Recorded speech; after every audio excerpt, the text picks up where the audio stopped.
Hi YouTube, I'm Jason, one half of the Wrestling Nerds. Ashley's not here today, he's sick. This is my review of TNA Lockdown 2009. Alright, let's get into it. I was very disappointed with this show. One of the problems with TNA is this huge stacked card that, you think is going to be great. And then they, deliver a show like this. First of all, just to give you an idea of what I think, I'm giving it a 6 out of 10. That's actually generous for this show. Okay. I started off with the X Division escape match for the X Division title. A lot of X's there. Between Kiyoshi, Suicide, Jay Lethal, and Consequences Creed. Also, Sheik Abdul-Bashir, of course. Solid. Not exactly exciting. You wouldn't expect this from the X Division. You'd expect a much better match. A few high spots, like at the very end, Suicide jumped off the top of the cage onto Kiyoshi, who was trying to interfere. I'm not sure who was playing Suicide tonight. I haven't checked, but might be Kaz. I don't know, because it's definitely not Christopher Daniels anymore. 3 stars. Okay. Next match was the 4-way knockouts match for the Knockout Championship. Oh wait, no, it wasn't for the Knockout Championship. What was it for? Queen of the Cage. Yeah, it was just for Queen of the Cage. It's exactly like the Battle Royal at WrestleMania. Instead of Miss WrestleMania, it's Queen of the Cage, and they made it even more useless than Santina Marella by putting Madison Rayne, Sojo Bolt, ODB, and who was the fourth? Daphne in this match. Completely rubbish, just rubbish. I'd give this 1 star for the fact that it was a match, but it was crap. So anyway, next match was the, I believe, tag team match for the junior New Japan Junior Tag Team title match between LAX, No Limit, and Motor City Machine Guns. Good match, 4 stars. You want to see an X Division match when it says X Division, but we didn't get that tonight, so instead they've put it into the tag team match, one of the tag team matches. Cool spots like the Made in Detroit onto I think it was Homicide or something. That was pretty cool. There was a few like Tower of Doom type things that they always do. Falling off the cage is always fun.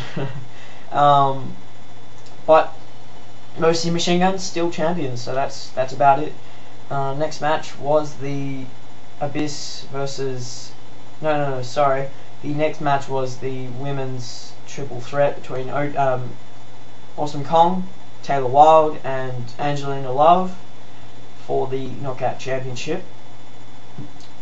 This was surprisingly good. I'd give it 3.5 stars at least, for the fact that there's a new women's champion, first of all. Most people disagree with this because they like Awesome Kong as champion because they know she's going to kill somebody.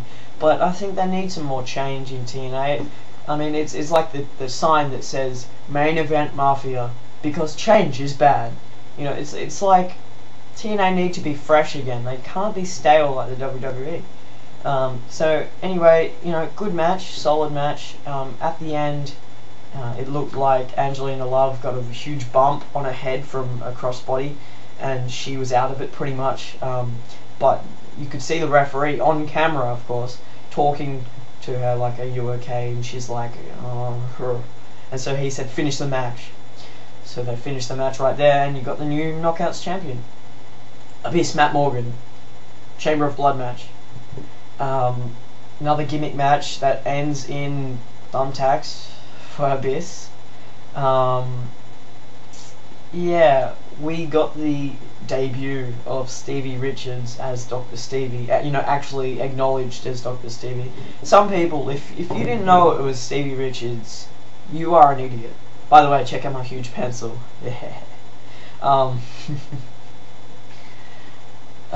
Yeah, Stevie Richards, basic Abyss Matt Morgan match where they fight and then all of a sudden they get out glass. It looked like sugar glass. Now sugar glass is used for movies and like stunts where it's not even glass, it just breaks. You could tap it and it would break. Because when Abyss stabbed Matt Morgan in the head with it, it just shattered and didn't even leave a mark. So I think he bladed that to get him to bleed. But the whole gimmick is you have to make them bleed before you can pin them. It's like a first blood but then a match. So you know, that was boring.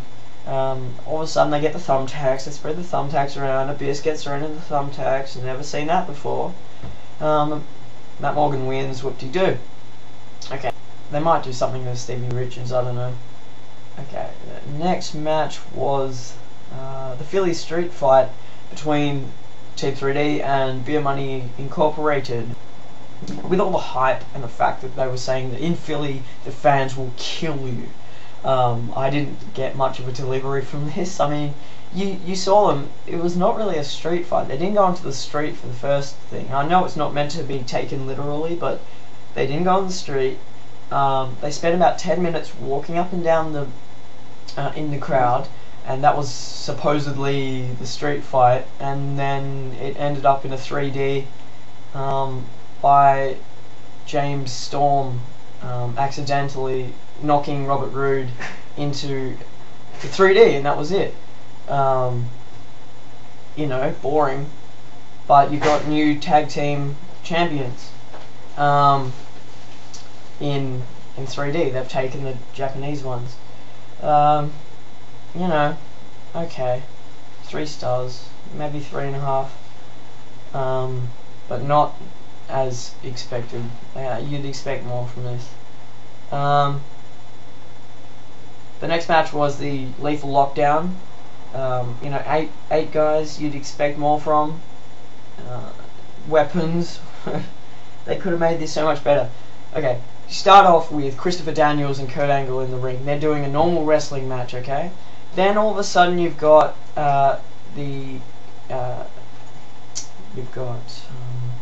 who's the next person in? Booker T came in, and they were fighting for about 2 minutes. Then you've got AJ Styles coming in, you know, to even it up. Kevin Nash comes in.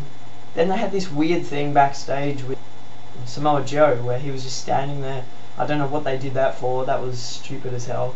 You know, then Samoa Joe comes down, and then I mean, it was Scott Steiner instead of Kevin Nash. Then Kevin Nash comes down, and then Jeff Jarrett comes down. Oh my god, this was just stupid. They actually, before that, they had Kurt Angle go above the ring, above the cage. He stood on the top, and then AJ Styles follows him up, and then they do their normal thing where they almost fall off. AJ Styles ends up going through the cage and missing his dive onto them, but the whole match concludes with Jeff Jarrett hinting that he's going to hit AJ Styles with the guitar, but then ends up hitting Kurt Angle for the pin. Team Jarrett wins. Then the interesting thing happens where the lights go off and then you hear this music and you're like, oh, what's that? Bobby Lashley.